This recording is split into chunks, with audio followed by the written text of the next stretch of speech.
The stones were still warm when he knelt. Heat lived in the flagstones in a way that reminded Jon of dying, heat inside the bones, not on the skin. He touched his fingertips to the blackened floor and rubbed them together. Soot made his nails gray. The air tasted like iron and old smoke. A draft moved through the broken hall, carrying the reek of charred upholstery, melted oil, damp ash. Somewhere far off a hinge whined, and then fell silent. The great room had a hush to it, as if it were still listening to its last words. She lay where he had laid her hair tangled in his cloak, skin pallid as the belly of a fish. There were flecks of ash in her lashes. He had wiped her mouth with the edge of his sleeve. The blood had already dried and darkened to the color of a plum. When he looked at her, he saw the line where his knife had entered, and for a time nothing else existed. Nothing but the keen, exact memory of bone and resistance and breath unthreading in his ear. He could not tell how long he knelt there. The sun that filtered through the shattered roof moved slowly across the floor, and the dust motes shivered in its light. A breeze found him and slipped beneath his furs. He shivered and did not move.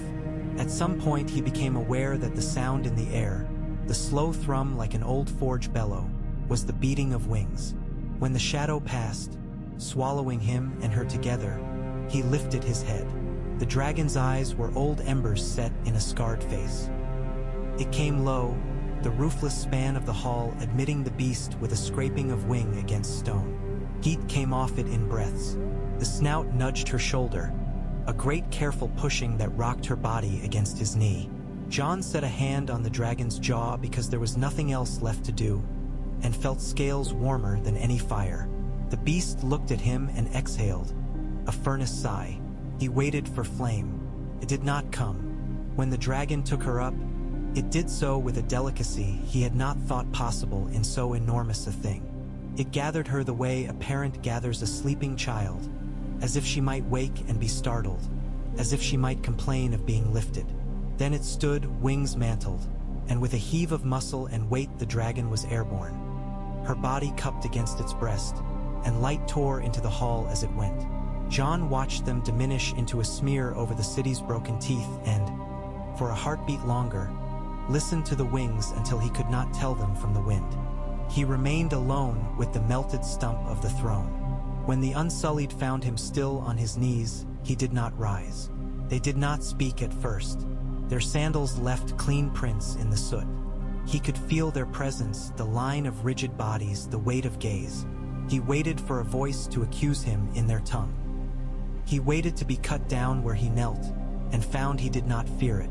He had already died once. It was the living he struggled to meet. "Rise," someone said at last, and a hand touched his shoulder.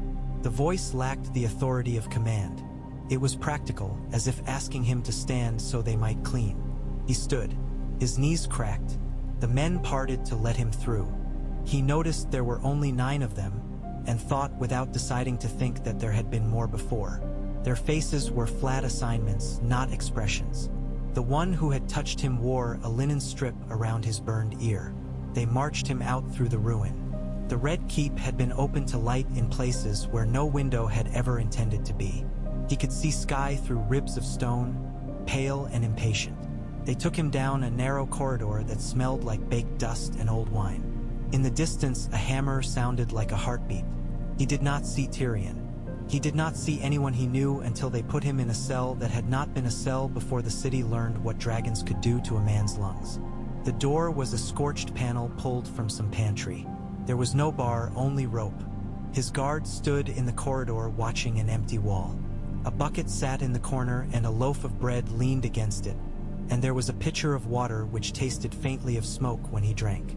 He slept because he was tired, not because he wanted to.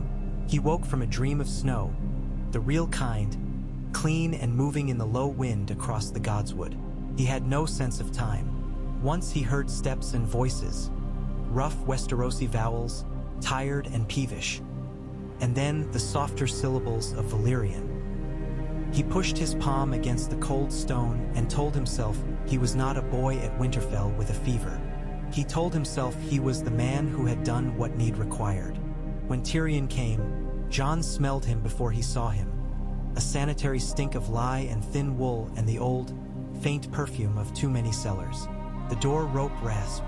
The hand waddled in. If a man could waddle with a chain around his ankles, if a man could keep his back straight with wrists bound. "You look as though you've been kissed by a forge," Tyrion said, and then drew breath through his teeth. "Forgive me. I have a way of saying the third thing that comes to mind when the first would have sufficed." Jon sat on the floor. His shoulders ached. He could feel daubed blood where his cloak clasp had bitten him. "How long?" "Hours." Tyrion turned in the cramped space, studied the bucket and the bread and the pitcher with the seriousness of a steward. "Possibly a day. The city's clocks are all broken. I count time by the distance between outrages. It has been a quiet while. Her dragon took her. So I gathered." Tyrion lowered himself to a crouch and balanced there awkwardly, like a bird on a branch that would not quite hold. His eyes were red and pocketed under lids that had forgotten how to close. Grey Worm has not said what he intends. He is a soldier without an objective, which is the most dangerous soldier there is. "Kill me," Jon said. The words were not a plea. He examined them as they left and did not find in them what he had expected to find. There was no weight to them. He should kill me. Many men should do many things. Tyrion cocked his head. If they did, the world would be a duller place. "You confess." Jon stared at the pitted stone between his boots. "What part would I deny?" Tyrion's mouth twitched in a shape that might have been a smile if it had known how. "I suppose we will discover whether the city wants truth or story. Rarely both." They said little after that. Jon asked for news in plain words. Tyrion gave it the way a surgeon gives you the tally of missing parts. The Dothraki roved the city like wind. He had seen them ride out through the Dragon Gate with bags of wheat on their saddles and women behind them, and he had seen some of them come back to the city and drink and sleep and begin again. The Unsullied had set their own order. They patrolled, they kept their ranks, they guarded certain doors. They had not yet broken for the sea. Of the Lords of Westeros, some had slunk back to their holes to see which way the rat tracks led. Others had begun to ride for King's Landing, called by a need greater than duty, that need to be near when decisions were being made. Sansa was coming. Arya too, Tyrion thought. She moved like a rumor. Davos was here already and had kept his tongue and boots, which in any city was a credit. The men of the Reach were arguing about grain. The men of the Vale were arguing about everything. The Ironborn had taken ships and left. They always left. "Will you testify?" Jon asked. The word felt strange in his mouth, as if it belonged to another language. "If they give me breath to do so." The hand's short fingers rubbed at the chain binding his wrists. "I plan to say exactly what I owe and nothing that belongs to anyone else. I find that debt changes flavor the more it passes through mouths." That night he dreamt of the wall. In the dream it was not ice but salt, thick and white and dangerous, rising and breaking and rising again so the sky could be clean. He woke sweating. He did not know what hour. The corridor beyond the rope was empty. From far away he heard a woman crying. It went on, soft and stubborn. He drank from the pitcher and the water had gone warm and sweet, as if a plant had been left in it and leached its green into the liquid. He sat with his back against the wall and tried not to count breaths. He had learned once to slow his breathing until the world matched him. He could not find the trick. The world kept running. They took him out under a sky the color of tin. He had not seen full day while in the cell, only slices of light and suggestions. He blinked and wind stung tears from his eyes. The city looked smaller because part of it was gone. Sections of the lower wards lay open to the foundations. He could see the bones of houses like brittle birds. The smell of cooked stone was everywhere. It would be years, he thought, before the rain stopped leaking into cupboards. Years before the children of this place forgot the taste of ash clinging to their bread. They brought him to the dragon pit. The pit's broken vaults made him think of a skull. The inside glowed with mourning. Grass had already begun to find holes in the cracks where old mortar lay powdering away. Gray-green blades pushed up among the debris, thin and brave. In the center, men and women stood in a gathering knot, the way a stream wraps itself around a rock. He saw Sansa first. Her red hair was bound at the nape of her neck in a knot severe enough to pull at the corners of her eyes. The gown she wore was not rich. No one's was, not now. But it was precise, like something a seamstress had cut without wasting a single scrap. He could not tell if she had grown thinner since he had last seen her, or if the lines of her face had sharpened because of what had happened to all of them. She looked at him hard and long, and then she nodded, once. He saw Arya behind her, expressionless, her attention sliding from face to face as if she were counting throats. Davos stood with the air of a man who had forgotten briefly that he did not like grand places. Brienne had a fresh cut across her cheek, sealed with wax and thread. She rested a hand on Podrick's shoulder, and then took it away because she realized she did not need to. Gendry was there also, hair unbrushed, boots mucked with old river mud, everything about him honest and clayey. A boy had become a man and then a lord without a pause in between. It had not given him the time to learn where to put his hands. He put them in fists because he had always done that. He saw others, Jon Royce in heavy green, a hawk on his brooch, Robin Arryn with a face scant inches from a man. The Dornish envoy, sleeves rolled to the elbow because there was no comfort the morning offered him but the feel of air on his skin. A Tully with a ribbon on his hat because he had always been a man who liked ribbons. Yara Greyjoy stood with one foot forward as if she were always on a deck, daring the world to shift beneath her so it might see her keep her balance. Grey Worm came with a company of Unsullied and placed himself at the edge of the knot, where he could watch without pretending to listen. His face was not a face so much as a stone on which faces might be carved. When his eyes moved to Jon, they did so like anything else a soldier had to notice. He did not spit. He did not touch the hilt of his knife. He did not need to. Tyrion shuffled into the place beside Davos. The chain on his ankles made a metal comment with every short step. He seemed to look everywhere and nowhere at once, the way a man looks who expects a knife and a kiss and has decided not to flinch at either. No one had a chair. A woman had brought a stool and then thought better of it and stood. It seemed the morning wanted no one at ease. "We are not at court," Sansa said, when no other voice moved to fill the air. She did not raise her voice. She waited until the SM. All stirrings went out of the assembly like ripples losing patience. "We are in a place where ghosts once kept their bones. Let us try not to get lost among them. You speak as if you host us, Lady of Winterfell." Yara's moutbent. "But this is the capital." "It used to be," said Davos gently.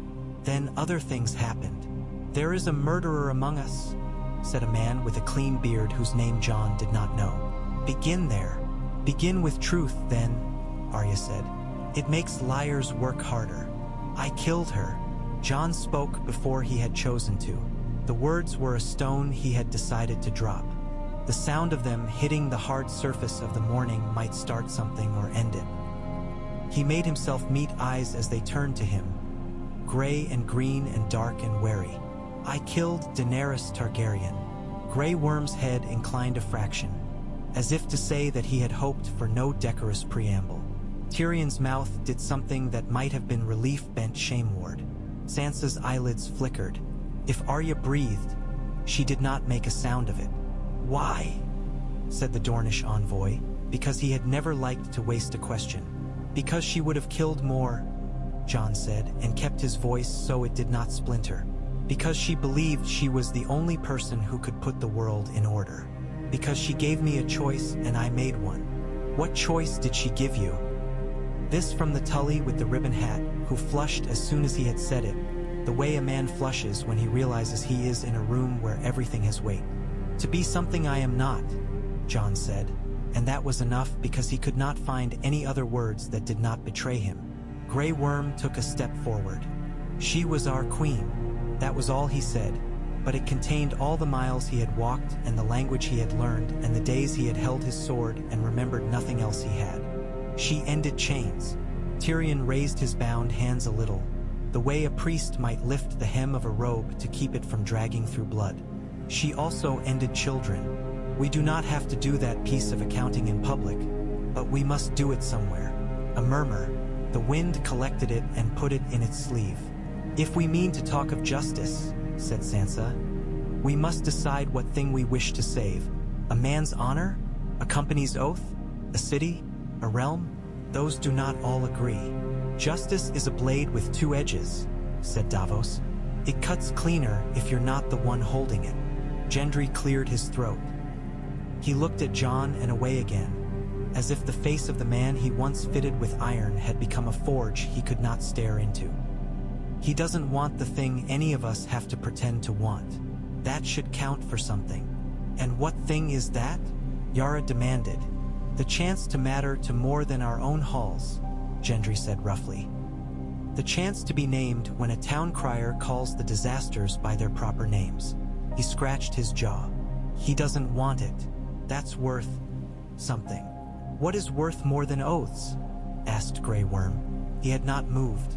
We swore to her. She was our queen. Your oath was to protect the people from harm, Brienne said, her voice plain and low. As was mine. I failed often enough. When I had not strength, I had intent. I sometimes think that is the only thing that kept me from drowning. We can do two things at once, Tyrion said. We can acknowledge the oath and the queen and mourn them. We can also admit that no realm can afford to be ruled by a flame that forgets it is fire. If we cannot do both, then we should leave the ground to the crows and take to the sea. We can do three things at once, Arya observed. We can also eat. People listen better after they chew. The ripple of sound that moved through the group then had the shape of laughter, even if it did not wear the sound outright. Men and women shifted shoulders. A bird alighted on a peg of broken stone and decided there was nothing of value to pick and flew away. What do you propose? Sansa asked Tyrion. I propose we do what we have been poor at and choose, Tyrion said. He swayed a fraction, the way a man sways when he is very tired and refuses to show it. We can give Jon to Grey Worm and let the Unsullied take his head for what he has done. That will satisfy honor and make nonsense of history. Or we can say that he did a terrible thing for a terrible reason and decide that the realm must live. That will satisfy the living and make nonsense of anyone's idea of neatness. He looked not at Jon, but at the space a little to the left of him. Or we can do the third thing and allow ourselves to be cowards by doing nothing and letting knives decide for us. Take the head, said a man in the back. He did not step forward to be seen. Grey Worm did not look at the man. I will take his head if the men of this place say the word. The words were practical. He was not bargaining. He was saying what could be done. But we will not stay in a place that throws us its blood and keeps its fruit. What would you have? Asked Sansa. Ships, said Grey Worm, and the salt to cross with. We will go to her city of peace. He did not say Missandei's name, but Jon heard it in the space where there was room for it. We will not bend knee. We will not be asked to. And we will leave the city with what it needs to breathe. And in exchange, Tyrion said very mildly, you do not kill the man who killed our queen. You call it justice because your mouths like to shape that word. We will call it mercy because that is what we will give to a place that deserves neither. The murmur changed in shape. Sansa's mouth was a line, not with anger but with arithmetic. Yara looked once at Grey Worm as if he were a sea she could not sound, and then looked away because there was no harbor there for her. Davos studied the sky, calculating wind and tide without realizing he was doing it. If we keep him, said Sansa, we must decide what he is. Gil. Ty, said the bearded man who had spoken. He sounded almost happy to be able to make a thing so neat. Living, said Arya, as if correcting a child's grammar. A choice, Tyrion said. He looked at Jon fully now. The realm needs to be something again. After being burned for so long, it needs to decide what shape it will keep. Cannot simply be ashes cooling in a bowl waiting for rain. You did not want to do what you did, but you did it. Do the other part now. I do not want, Jon began. Good, said Tyrion. Good. Say the words, said Yara. What are you asking us to make of him? Tyrion lifted his chin. It made him look not taller but steadier. King. Silence then, a flat and absolute thing. The air itself seemed to consider whether to move. At the edges of the pit, Men's boots scraped. An unsullied soldier shifted his spear from one hand to the other. "King of what?" the Dornish envoy asked finally, as if he were testing the joints of a contraption. "Of what remains," Tyrion said. "Of the 7 kingdoms, if the 7 will have him. Of the people who survived. Of the ones who will be born. Of the houses that still hold their oaths in their mouths, and the ones that lost the words and need to relearn them. You would seat him on a throne that does not exist," Sansa said. "I would not seat him at all," Tyrion returned. "I would ask him to stand for a time, until we build something worth sitting on." Jon heard the wind again. He felt the weight of eyes the way a man feels an unexpected coat on his shoulders. He looked from face to face and felt the tilt of the world. He was inside the same body that had knelt on the warm stones. He did not know how this body could also be the one that would be given the shape of power and told to wear it like a ring. "I never wanted it," he said, because it was the truest sentence he had. "And who did?" Sansa asked, and in her voice he heard, deeply, a younger voice, and the sound of a yard at Winterfell where frost smoked when it met breath. "What we want is our own. What we do belongs to other people. We swore to the Queen," Grey Worm said again. He was an anchor, and the line had not yet run out. "We will not kneel to the man who killed her." "Then do not kneel," Tyrion said softly. "Sail east. Keep your oath by keeping your company. Let us keep ours by keeping breath in the lungs of the city you helped break." Grey Worm looked at Jon. His eyes did not heat. "If I leave you, you do nothing to the woman who was our queen." "She is gone," Jon said, and felt each word. "What more could we do to her?" "You do not spit her name," Grey Worm said.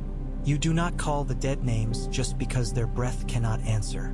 If you open the mouths of your people to say it, you tell them the truth of her. She broke chains.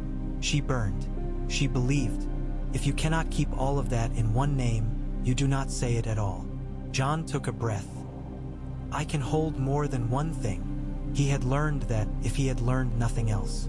Grey Worm made a sound that was not assent and not refusal. It was the sound a man makes in his chest when he recognizes a shape and decides to walk around it instead of through it. "Very well," Sansa said. "Let us then put the matter to what remains of the realm." She turned, not to the lords nearest her but to the next ring, and then the next, and then to those beyond who stood because they did not know if they were meant to stand or sit or kneel. "Will you have him? Will you have something plain and honest and painful? Or will you have nothing?" Robin Arryn raised his chin like a boy daring himself to ride a horse that might throw him. "The Vale will have him," he said, and glanced at Jon Royce, who did not roll his eyes but might have in another life. Royce inclined his head once, a movement of mountain men who learned to communicate without chaffing their beards on words. "The Stormlands will have him," Gendry said, and had the queer look of a man who discovers he can make a kingdom move with his mouth. "The Riverlands," said the Tully with the ribbon, and flushed and squared his shoulders. "Yes, we will have him."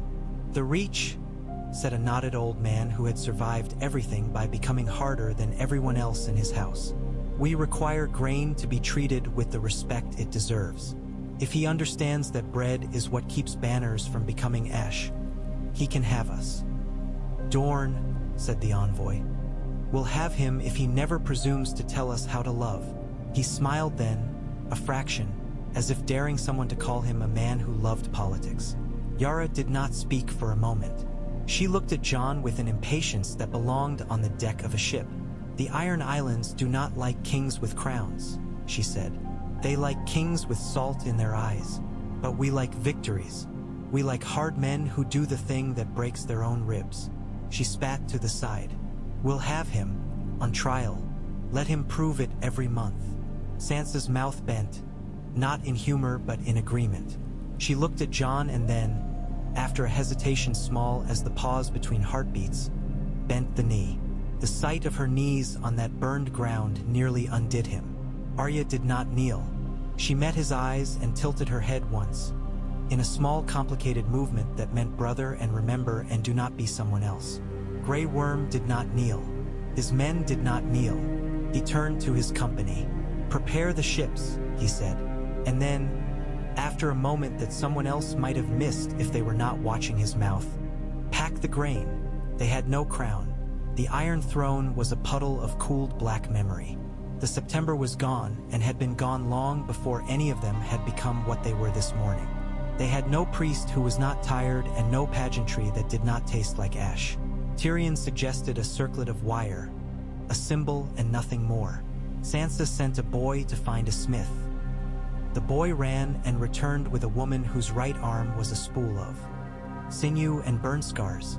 She carried a coil of iron that might have been a hinge in another life. With a blowtorch made of a brazier and a whisper of bellows, she bent the metal into a ring and hammered it along her knee, and when she tested it on her own head it settled awkwardly and honest as any cap. She offered it to no one. She set it on the scorched stone and stepped back. Jon did not move to pick it up. Brienne did. She lifted it with both hands and looked at its irregularity as if it were a kind of perfection. She stepped in front of Jon and waited until he looked at her. She had placed her hands in the hands of men who would have used them against her. She had taken oaths that had broken her and made her better for breaking. "Kneel," she said, and her voice had nothing in it but purpose. He knelt. The ring was cold when Brienne placed it on his brow. It jostled, unbalanced for a moment, and then found its place. It did not shine. It was not meant to. The circle sat on his head like a story he had not finished reading. "There," Tyrion said through a throat that needed clearing. "Now stand." When he stood, the ring seemed to grow heavier, though it had not. He felt it in his neck, in the muscles behind his ears. He expected a cheer and was glad when one did not come. The gathering breathed instead, a single deeper inhalation, as if the creature that was the realm had decided not to drown yet. He did not speak. Words would not come clean, and he would not give the city anything else it would have to wash. He looked at them and at the sky and the broken rim of the pit, and then at the woman who had knelt herself to the ground for him. He put his hand out to Sansa. She took it and stood. He wanted to kiss her brow the way their father had. He did not. He squeezed her fingers. That was all. After, the morning broke apart into smaller things the way all mornings did. Men went to find food. Women went to find men. Orders were given because orders kept hands from shaking. Grey Worm's soldiers began to move like tide, purposeful and without waste. Davos intercepted one and asked about the depth at the mud gate. The soldier ignored him, which made sense, and Davos did not look offended because he had learned when he was a boy that dignity and stubbornness were not the same thing. He would speak to men who understood river mouths soon enough. Tyrion came to Jon's side and looked up at him the way men look at a house they have just been told is theirs. "Shall we find you a chair to not sit on?" he asked. "I do not want." "Excellent," said the hand. "We are going to be very good at this." He did sit, later, not on a throne that melted men or made them think they could not be touched, but on the step of a staircase that had been spared because the fire had preferred softer timber. The small council came to him because they remembered how to do that and because in chaos men look for shapes they are accustomed to. There was Sansa, the air around her cool and careful. There was Tyrion, scrubbing his face with a handkerchief. There was Davos, who had already spoken to 3 harbor masters, judged them sober, and given them tasks they did not realize had been laid in their hands like weights. Brienne stood behind him where a commander stands, perhaps out of habit, perhaps because the muscles in her back could not abide chairs. Gendry lurked on the edge, and Arya was part of a shadow that had shape and voice and could not be catalogued with the others. "Begin," Jon said. He had said that word before at Winterfell. Begin the practice, begin the line, begin the oath. It had the taste of mornings and of the young. It surprised him that he could find it now. "The dead," Sansa said. "They will rot in their own houses if we do not move them. The smell will make men into animals." "Food," said Davos. "The warehouses that stand are half emptied. I have sent men to count what's left. We'll have to go down to Driftwood and Mercy if we don't get more into the city.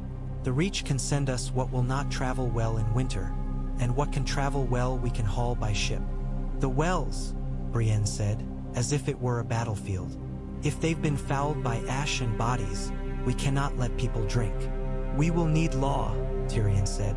Not for the small folk. They keep their own law in their own kitchens. For the men who have banners.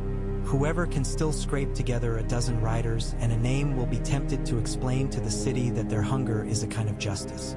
We must make it clear to them that it is not. And the unsullied? Jon asked. He could feel Grey Worm's absence the way a man feels the missing weight of a stone in his pocket that he had carried so long he had forgotten he owned it. They'll leave, Davos said. They said as much, and they don't strike me as men who say things they don't mean. We will help them do it quick and clean so they don't think better of it. Good, Jon said, and only then considered the oddity of the word. Good. We'll give them ships and stores. We'll give them a wind if we can find one to lend. And if they change their minds? Sansa asked. If they decide justice feels different at the waterline? Then we speak to them again, Jon said. And again after that. It was late in the afternoon before he had a moment to be alone. He found it not in any chamber but on a terrace that had been nibbled away on one side by fire. It looked over the city the way a man looks over a memory he has not decided to keep. The sun was sliding toward the west, pale because of the ash still in the air. In places the light made the ruin pretty. That annoyed him. He leaned on the parapet and watched an old woman wash her hands at a basin. She had taken the trouble to place a cloth beneath the basin to catch the spill. He thought of how many kinds of care there were. This one had no word for itself. It existed anyway. Your Grace, said a voice behind him, and he flinched not. Because of the title, but because the voice sounded like a bell from Winterfell caught in a jar. Sam stood there, thinner again, his face newly and permanently lined with the look of men who have seen fire and survived not because they were braver than other men, but because they were less unlucky.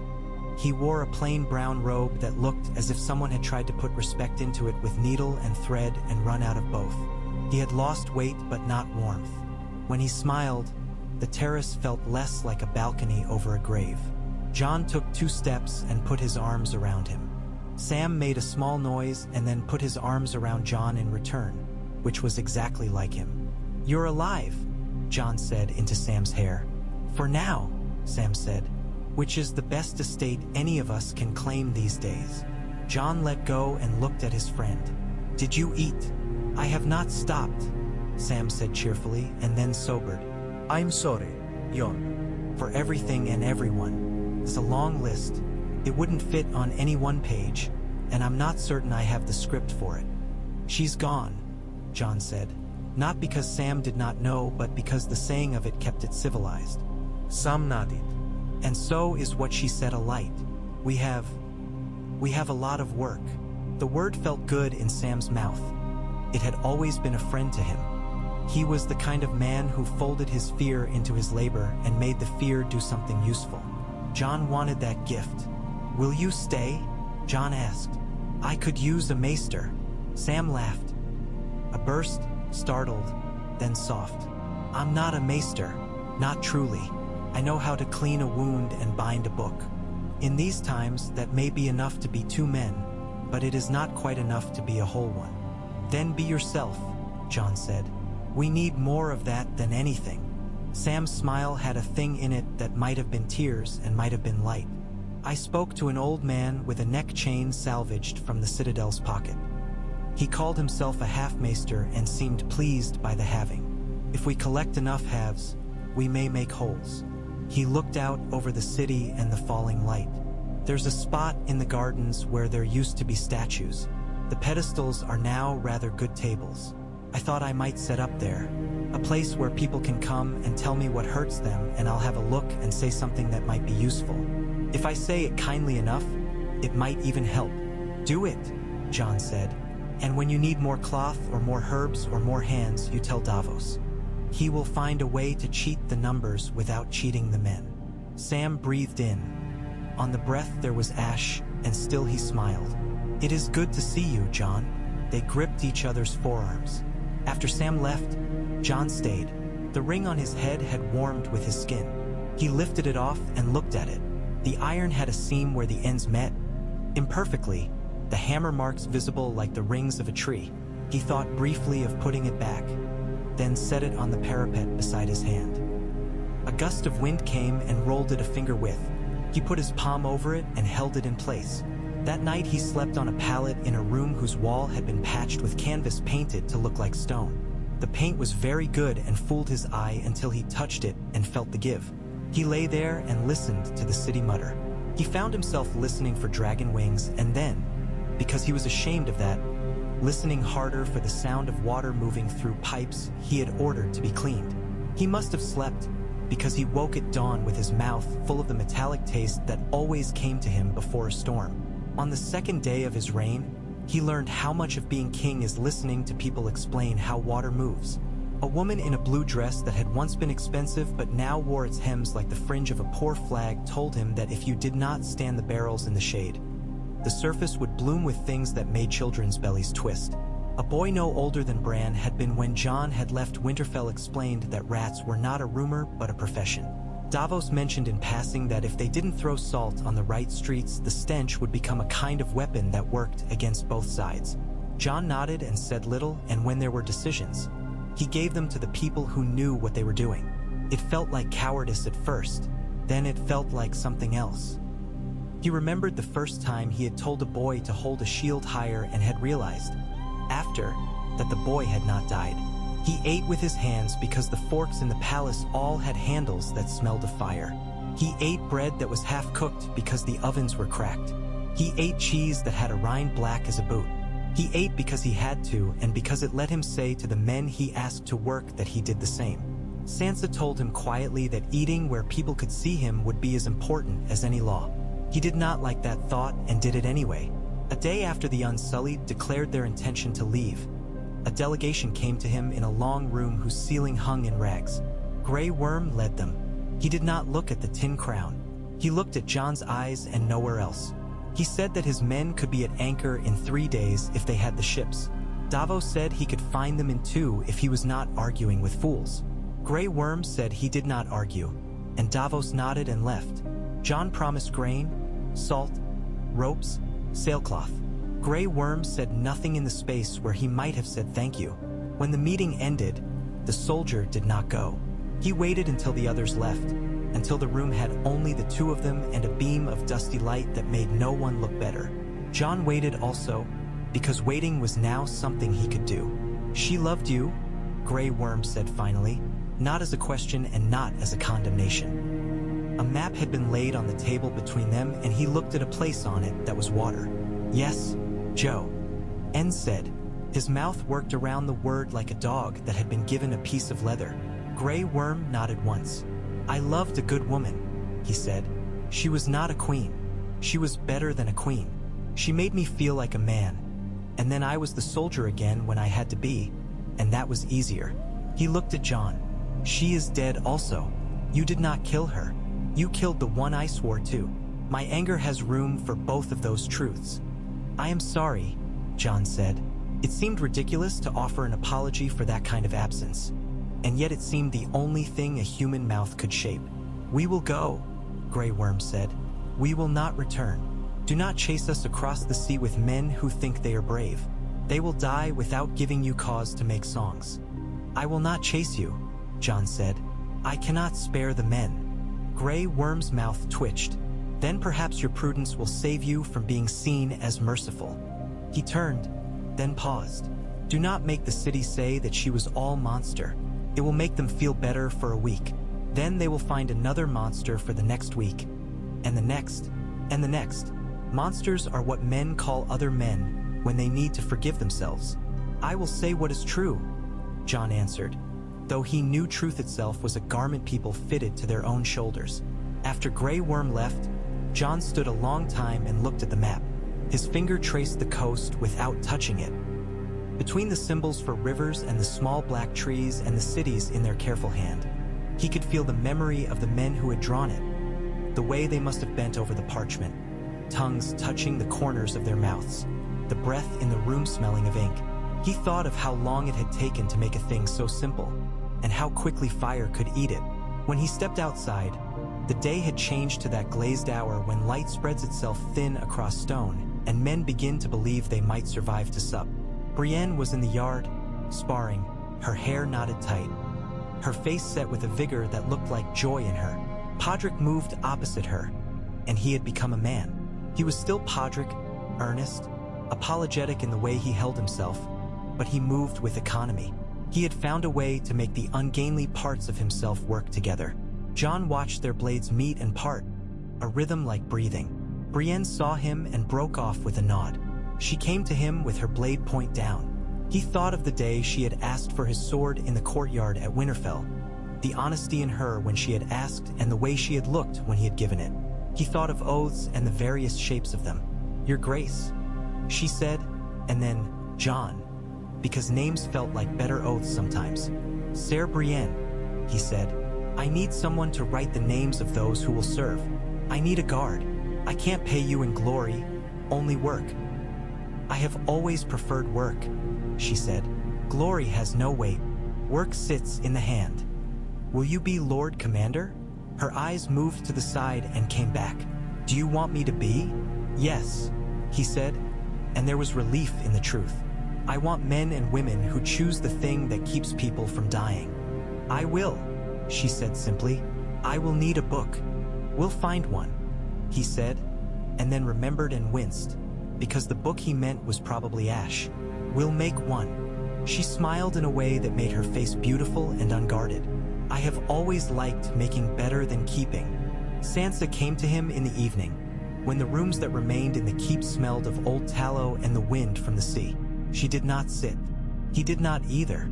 He was glad of the canvas wall because it seemed honest, a cut made plain, patched so the night would not come in all at once. "You know what I want," she said in the straightforward voice she had used as a girl when the thing she wanted was not possible and she would not yet admit it. "I think so," he said. "Say it."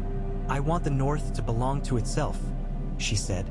"I want the men who speak with water on their breath to stop telling men with ice in theirs that they share the same weather.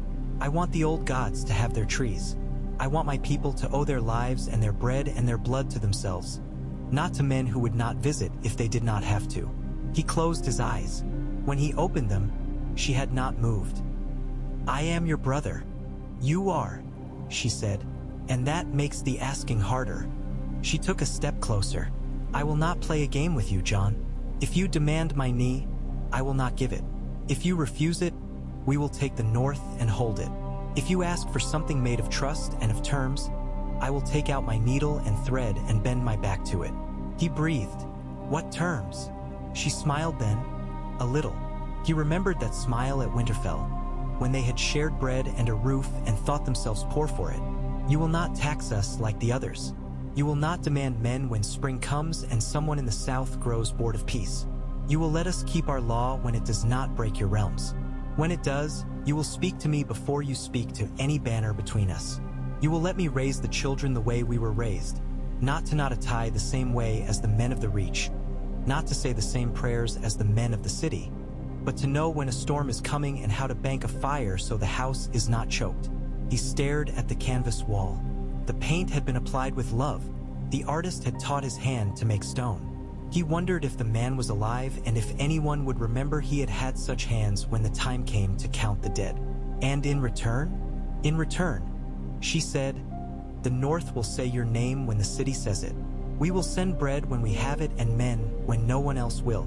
We will be a place that holds when other places give. We will be stubborn and serious, and you will hate us for it and love us for it in tea. The realm will outlast us because of it." He turned to her. "I do not want to be a king who holds a thing by force because he can. I want to hold what is given to me because it is given." He took a step and put a hand on her shoulder. She did not flinch. "We will write it down. You will be the North. You will be mine in the way that can travel across miles. Not mine like a thing. Mine like a sister whose letters I carry in my pocket where they will not get wet." "Good," she said, and her eyes were very bright.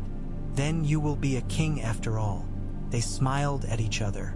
It was strange and human and wrong in a day like this, and it did not matter. They stood there and smiled and remembered the yard at Winterfell and the way the snow had sounded underfoot when they were children. The days found a shape. They were crude shapes, but they held. John woke early and walked the city in the hour when the bakers were cursing and the water carriers were swearing, and the old women were scolding everyone because it made them feel alive. He spoke to men who had lost their stalls and women who had lost their husbands. He listened to a boy who had crawled under a fallen beam to fetch out his sister's shoe because she would not be let into heaven without both. He ordered beams lifted. He ordered bodies moved. He ordered bread baked and left unguarded where the line ran short. He stopped a man from whipping another man for stealing potatoes with a hand on the whip arm in a sentence. And when the man looked at him and saw the crown, he spat, and John let him, and then made him carry sacks for a day so he would learn what a potato was before he punished anyone for wanting one. He met with men whose tunics were too clean and learned the sour names of graft. He sent some away and kept others, not because he liked them but because he needed them. Tyrion proved himself a spider without the poison. He knew where the threads had been and could tell a web from an old rope with 2 fingers. He made a list of names and handed it to John, and John read it and felt his mouth go dry. He asked Tyrion if the lists ever ended. Tyrion said they did not, but if you kept the ink from drying you could keep ahead of the spiders. Bronn came in a day later like a storm that had reconsidered being rain. He demanded coin. Tyrion gave him a chair. John discovered that the man understood drains better than any noble present. He put him to work with the sewers. Bronn looked outraged and then amused and then showed up at dawn with a band of men who could swing a hammer and keep count. He made the drains run and took half of what he saved and was offended that anyone minded. John found that he did not mind. It seemed an honest thievery and the drains gurgled with gratitude. Arya remained and did not remain. She ate at odd hours and woke at odder ones. She came back one night with a cut on her arm that someone had stitched with thread too thick. He cleaned it for her. She let him, which was a gift. He asked her if she meant to leave. She said yes. He nodded and found his throat did not close. He told her when she did, she should take 3 men he did not trust and make them look at whatever sea there was to the west and then come back and tell him if the world held. She said she would bring him a shell from a shore no one had ever seen. He believed her. One evening as the light went a good color, he went down to the water with Davos to look at the ships that would carry the Unsullied. It was a remarkable thing to watch an army fold itself into timber and cloth. The men moved with an order that did not need to be shouted. They carried sails the way other men carried children. There was no love in it and no hate. It was work. It made John think of Brienne's face when she had said the word. Grey worms saw them and came to the edge of the dock. He looked out past John, past Davos, to the line where the light ended and the sea began. There are places where the water is full of butterflies, he said. They beat their wings against your face. It is like rain if you are a child. If you are a soldier, it is like something else. We were told they are poison. I do not know if that is true. I am not certain anything is true that refuses to be tested, Davos said. But I am happy for it to be rumor if rumor keeps men from dying. We will not die, Grey Worm said. Not all of us. We will take our old work and decide whether it is still the only thing we can do. He looked at John. If anyone follows us, we will show them where the butterflies are. No one will follow you, John said. I can promise that with my breath. Grey Worm inclined his head a fraction. Keep your city from burning, he said. That will be harder than anything. When the last of the Unsullied set sail, the harbor went quiet in a peculiar way, as if the absence of their order removed a kind of sound none of them had known they were hearing. The Dothraki lingered another day, then broke like a wave and withdrew in pieces, some into the hills, some onto ships that would take them because ships do not ask names so long as coin behaves. John did not try to count them. Some would remain and unsettle the city with their laughter until they learned to mend roofs or to drink all their money and die. He had no law that covered them. He would need one. The list of needs went on and on. He found a godswood that was not one. Just a garden with an old, patient plane tree and a wooden bench someone had made with care before both were a luxury. At night, he went there alone. He sat and listened to the leaves make the small sound they make. He thought of the old gods and of the new that had exploded beneath the city and of the gods across the sea that had nodded when fire leapt. He thought of ghosts, which he had once not believed in and now could no longer ignore. He spoke into the leaves without asking them to answer. He said her name sometimes and the names of the others and the name of the boy he had been who would not recognize the man he had become. He did not ask for forgiveness. He did not think he wanted it. He asked to keep doing work until his hands remembered the shape of themselves. Word went north and west and south. The ravelry had been broken in the fire, but men with calm hands and patience coaxed it back into function. Sam took up a table in the garden of the broken statues and became the gravity around which the sick and the simple turned. He taught boys to boil instruments and girls to wash with salt when there was no clean water. He taught men to count heartbeats and women to count breaths. He did not tell anyone that he was a maester. He did not have to. He had better titles in the mouths of the old women who clamored for him. Tyrion built a council out of iron filings and will. He gave Brienne her book. She wrote in it with a blunt quill and a clean hand. She wrote the names of men and of women and of one child who had thrown herself at a man with a knife and driven him back off a stoop with a broom. She wrote them alphabetically at first because it made sense. Then she began a second book and wrote them in the order she had learned them because that made more. She slept badly and ate well and kept a sword at her hip when she walked through the kitchens because she liked the feel of it and because it made the cook smile. Sansa made the north into a cloth map and stitched its edges. She wrote to every small house and every small hall. Jon answered each letter himself, not with his own hand because his writing looked like a winter gale had moved across the page, but with words he spoke plainly to men who could make them fine on vellum. He said he would not come north with a cap in his hand. He said he would come north with his hands empty and leave them that way. The north wrote back in their way. Some wrote with words, some with carts of barley. Some simply kept quiet and waited to see if his name would be something they could say without choking.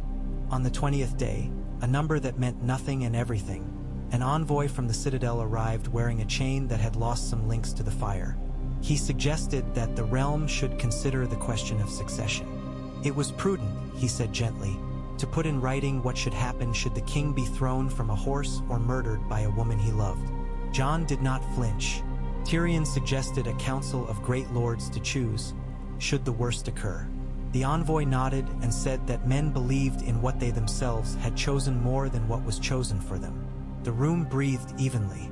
It seemed a sensible plan. Perhaps it was. Jon thought of how many things that had destroyed them had first sounded sensible in someone's mouth. He spent a day walking through the ruin of the old September site. Weeds had claimed the cracks like prayers in a language older than stone. He bent and touched a small flower with the tip of a finger. It was white and stubborn. He thought they could build something here, not a place of worship for any one god but a room with roof and benches where men might come and argue without swords. He said as much to Tyrion. Tyrion said that men brought swords to words no matter the roof. Jon said then they would build hooks at the entrance for the swords and shames to fit on the knobs. Tyrion smiled and said he would make a sign that said as much. At night he lay on his pallet, and sometimes the ring made of hammered iron sat on the table beside him. He wore it less than men wished he did. He wore it when he went among the lords because ceremony had its own bread. It fed some men who would starve without it. He did not wear it in the kitchens. He did not wear it in the garden. He wore it when he met with Sam and Sansa and Brienne and Tyrion because he needed the weight to remind him he could not have what he wanted. He wanted a horse and a road and a winter day that broke in his lungs like a good cough. He wanted the thing before. He wanted to forget her eyes when he had told her. When he dreamt of her now, the dreams were less violent. She still turned to him and the knife still entered, but sometimes they were on a beach of black pebbles, and she was not angry and he was not pleading. They were simply there with the water coming up and going back, the sound a pocket of the world makes when it breathes. Sometimes she sat on the melted throne and laughed at it, and sometimes the dragon lay at her feet like a dog, and sometimes it did not exist at all. He woke from those dreams not with his jaw clenched, but with his hands open and empty on his chest. He went to the kitchens in the hour where even rats decide to rest and found a woman stoking an oven with driftwood. The oven was cracked along its side like an old man's rib, and the smell of sourdough and char met him at the same time. The woman looked up and did not stop moving her hands. "Bread won't wait because you're king," she said. It'll go flat and then you'll have to like it or spit. I'll like it, Jon said, and took her offer of a heel. The crust cut his gums. The warmth soothed them. He ate and watched her work and thought that kingship should look more like this: honest labor and a stove that refuses to respect a title. Name? She asked, not because she did not know, but because she wanted the sound of it in her kitchen. Jon. Good. She slid a peel into the oven. Better name than some of your type take. Say it again. Jon. He had not said it so simply in weeks. There, she said. Sits better. She thrust the baked loaf into his hands. When the ones with clean fingernails come with their lists, you tell them if they want bread they come to me with wood, not wit.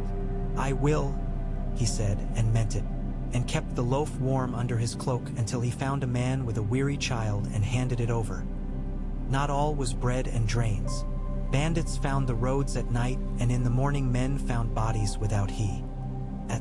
Jon sent Brienne and a detachment to carve the rot away, and they did, with mercy where they could and with steel where mercy could not be found.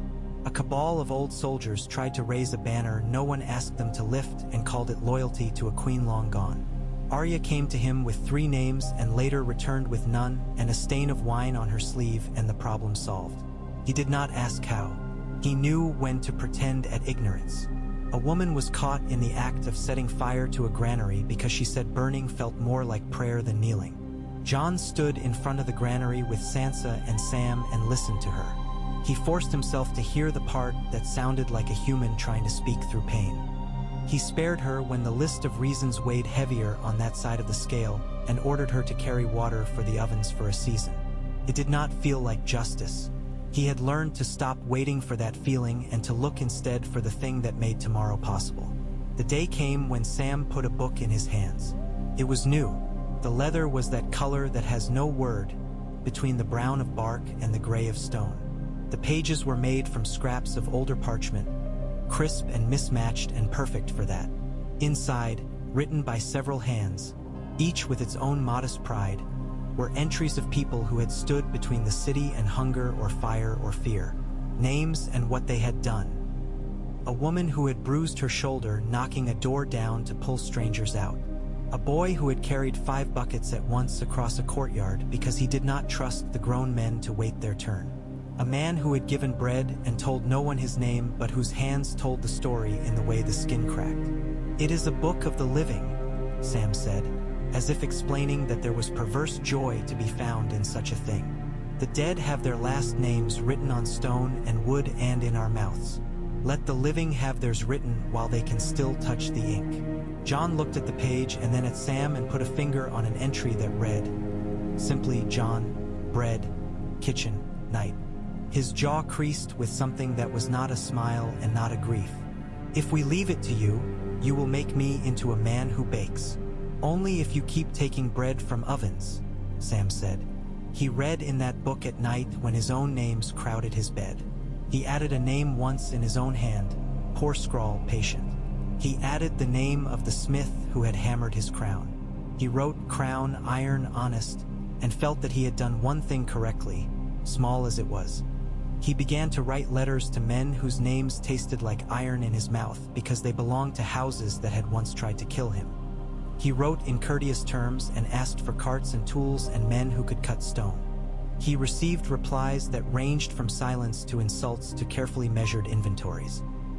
He took them all and sent back a list of what was still needed, and he included, on a whim, a request for a minstrel in each case. He thought that men would be less inclined to send a singer to a man they meant to betray. He was right more often than not. He missed Ghost. He did not send for him.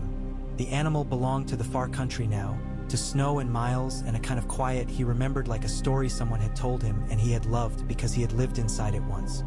He woke sometimes with the sense of a weight at the foot of his bed that was not there. He let the ache be a guest and then leave. When news came that there were 3 dragon eggs found in a cellar near the river, the city went as mad as a hive. The story forked 10 ways before it reached him. One version had the eggs glowing and humming like hearts. Another had them cold as mud. The cellar stank of onions. He went himself with Brienne and Davos, and what they found were not eggs but stones men wanted to make into more than they were. They looked like eggs the way two clouds look like a bear, if you are inclined to see bears in clouds. He had the stones taken and placed on a table in a room that had no fire and a window with a faulty shutter. He visited them twice a day for a week. They did nothing. He decided then that if the world ever wanted dragons again, it could find them without his help. Sansa sent word that some in the north had decided that the independence she had spoken of was a thing with teeth. They were not wrong. She asked him for a sign that he was willing to endure the bite. He sent back a charter with his seal, a scrap of law written plain. He wrote that the North could refuse his tax in any winter without explaining itself. He wrote that the North could refuse to send men into a war of his making unless a council of northern houses agreed that the risk was an honest one. He wrote that the faith of the North would be named on every paper that named the child of a southern lord. He wrote that their winter stores would be judged beyond his scorn. He signed it John and not the other names he could have signed. After the charter went north, a raven returned carrying nothing but a small piece of wool tied to its leg. The wool smelled of smoke and fur. He held it to his face and breathed and closed his eyes. He thought it was the best letter he had received. Tyrion's humor returned slowly, like a man working a stiff limb back into his possession. One afternoon, after a council where they had argued about the price of timber until they all hated the word, the Lannister looked at Jon and said, "There is a rumor moving through the kitchens that you were born in a storm at sea and the lightning marked your foot. I told them it was not lightning. I told them it was a mop you stepped on in a corridor with no windows." "I prefer the mop," Jon said. "So do I," Tyrion said. "Lightning has no sense of humor." "Do I?" Jon asked. "Less than one would like," Tyrion said. "But perhaps enough." In the weeks that followed, the city cured like a wound that had been cleaned and kept dry and loved. It was not perfect. There were days the smell rose and made men gag again. There were days when the well at the fish market frothed with something that sent boys running for Sam. There were fires, small ones born of hunger and stupidity, and they were put out. There were abuses of power and petty thefts and stabbings in alleys where men told themselves stories about why they had done it and then forgot their own stories in the morning. There were also small graces that no one would ever write down. An old man giving up his place in a line because the girl behind him was swaying. A baker cutting the burnt bottoms off loaves so he could pretend he was giving away the good parts. He had days where he was sure he could not continue to breathe inside the word king. He put the ring on then and bore it with a stubbornness that had nothing of joy in it. He had other days where he walked through a street and a woman looked at him and simply nodded, and he felt that if he could keep that kind of nod in the world, he could wear the iron forever. One morning he stood in the makeshift god's wood with a strip of vellum in his hands, Sansa's writing on it sharp and sure. The snow had started in the north before the rest of the realm could feel it. She wrote of a child born in a hall where the wind had knocked at the door all night and the fire had refused to go out. The mother had named him for a man who had once taught her to speak. The letter had no need of his reply. It was simply a way to put warmth in the pocket of his mind. He read it 3 times and folded it and tucked it into the inside of his tunic and pressed his palm against it as if it were a talisman. "Your Grace," said a voice, and he turned.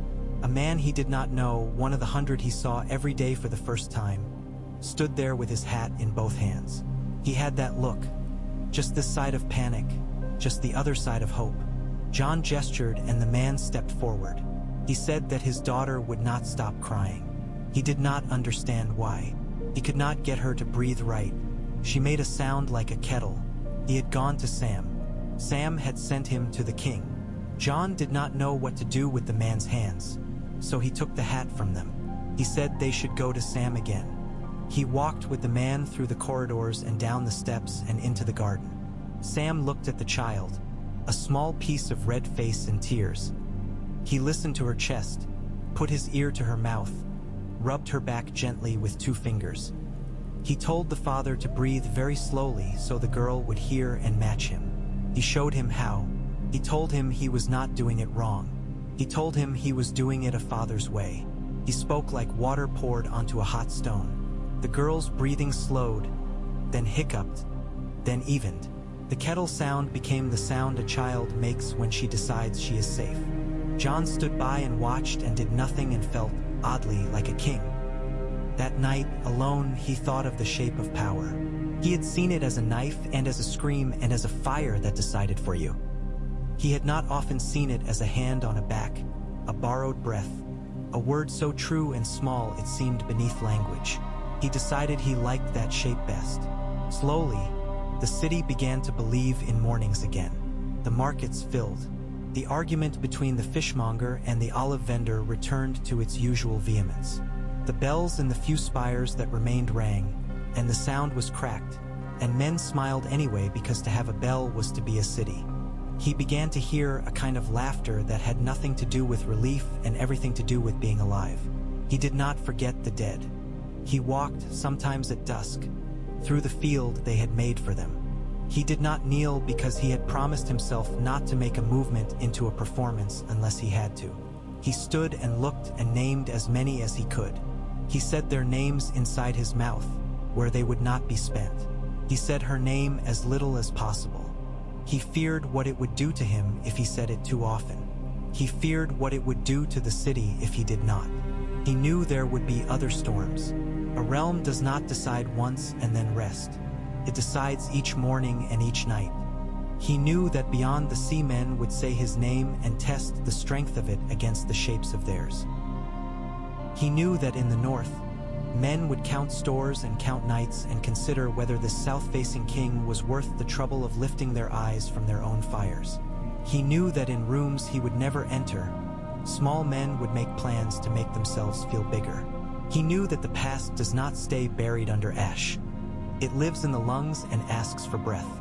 He also knew, with a certainty that felt like an honest weight in the hand, that he could get up tomorrow and ask about drains. On a morning that promised rain, he walked to the soldiers' yard where boys trained with shields made from barrel staves. The instructor was a woman with a voice as sharp as a nail. She made them stand with their feet apart until their legs shook. She made them learn that a shield was not for hiding but for meeting. He watched a small boy correct his stance with a stubborn set to his mouth. He felt a strange, bright feeling move through his chest. He did not name it. Naming things sometimes makes them shy. When he turned back toward the keep, Arya stood with her hands in her belt. She had come silently in the way she did. She looked at the morning with a sailor's eyes. "I'm leaving," she said, and the sentence did not apologize. He nodded. "I'll have 3 men meet you at the dock. They will pretend you hired them for your protection. Then you will protect them and pretend not to." She smiled. "You learned something after all." He took her in his arms. She smelled like steel and wind. She put her hand on the back of his neck, a quick, rough comfort that made him feel 12 and endless. "Bring me something I can put on a shelf," he said. "I'll bring you a word," she said. "A new one." She left at noon with no ceremony. He watched her board a ship that had been renamed 3 times in 2 weeks and would be named again once she was out of sight. She stood at the stern and did not look back. He did not wave. He stood on the dock until the ship became a long thought on the water and then nothing. In the evening, a storm moved in from the east. The sky 4 walls away turned the color of bruises. He stood on the terrace with the ring in his pocket and watched the rain arrive. It came first in pinpricks on the parapet, not enough to be counted, and then in a sheet. He could taste salt in it mixed with ash and the memory of smoke. The city took the water like a man who had been thirsty too long and did not know he must drink slowly. He thought of roofs, of gutters, of the way the water would move in the alleys and into the drains Bronn had fixed. He let himself imagine for a moment that the water would carry away something else besides dust. A raven came at dusk, black against black. It landed on the parapet and cocked its head. He took the tube from its leg and unwrapped the parchment with careful fingers. The script inside was small and tidy. It belonged to a man who had taken a long time learning to write and had never forgiven himself for being clumsy at it. "Brother," it said, "there are lights in the north sky like knives turned flat. The free folk say it means the world is sharpening itself. I thought you should know. The woods are quiet. Ghost is fat. Do not be. He read it twice and then again. the words steady in his head. He pictured the lights like knives. He pictured ghost fat. He smiled a little at the last line and put the parchment under the strap that held his crown to the wall hook. He did not think it was an omen. He thought it was the sky reminding them that it belonged to more than men. He went down to the kitchens to tell the woman with the blue dress that the drains would need watching tonight. She told him to take his hands out of his sleeves and carry the bucket like a man. He did. He carried two. The water slopped and soaked his boots.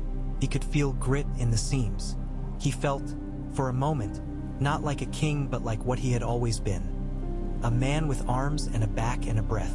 Later, when the storm was at its height, he stood in the garden that was not a godswood and let the rain soak his hair and his shirt. He looked up and opened his mouth and drank. He would never be clean, he understood that now. No water could do that, but he could be wet. He could be alive. He closed his eyes. He stood, and the rain fell, and somewhere far off a ship moved west. Somewhere in the north sky a knife turned. Somewhere under the ground roots took what they were given and did not question the source. He breathed in and out. In the morning he would speak to the man about wells again. In the afternoon he would write to a woman about wool. At twilight he might go to the terrace and watch the line where the sea ended. He would do the work. He would wear the iron when he had to. He would keep his hands open when he could. He would try to be the shape of power that looked like a back being rubbed until the breath came right. For now it was night and the city, broken and stubborn, slept, and King John, who had not wanted a crown and had one anyway, stood in the rain he had not made and refused to leave.